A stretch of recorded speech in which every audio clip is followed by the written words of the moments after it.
600. Yeah, 600 is a new club. You're in a new club at 600, and that's a good club to be in. You're legit. And I am 100%. That is 100% from bands. People think bands don't work, but they do work. People want to hate on bands. They just don't understand. That's all it is. If you know how to use bands properly, they're one of the best tools you'll ever use. If you look at the bodybuilding world now, they're using bands all the time. Yeah. It's literally the exact same concept. I mean, we walked into that facility. What was the name of that facility we went to?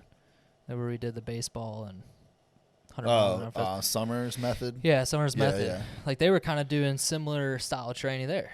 Yeah, explosion work, bands, chains, blah blah blah blah. I mean, it's just it just changes the strength curve of a movement. So if let's say we're doing pause safety bar squats, let's say it's going to be the hardest at the bottom of the movement.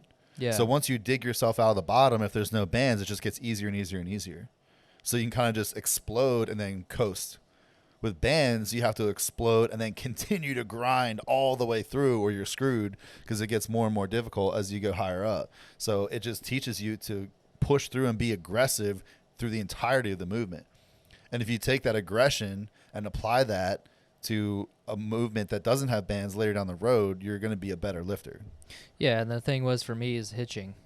It's going to teach you not to hitch. It's going to teach you to fall through the whole lift instead of hitching at the top because I feel like a lot of people do that. That's pretty much where you're going to miss the top of the movement. Yeah.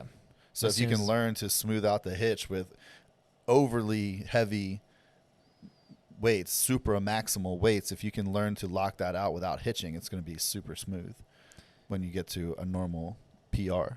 Because you can go heavier. You can go heavier than you'd be locking out heavier weights than you would be able to pull. I also think it's just a lot harder. I think it just comes down to like discipline and excuses. People always find a way to like, do it the I don't even know what way you would call it, where you're just doing straight bar stuff every single day, heavy weight. It's just like, I mean, technically you can sound yourself, but like in other ways, you're probably not athletic.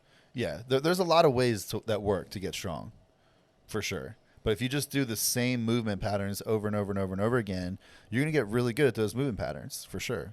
Yeah. But as soon as you go outside of those movement patterns, now you're opening yourself up to injury because those tissues are not developed for that kind of weight. So as long as you're perfect all the time, you're going to be good.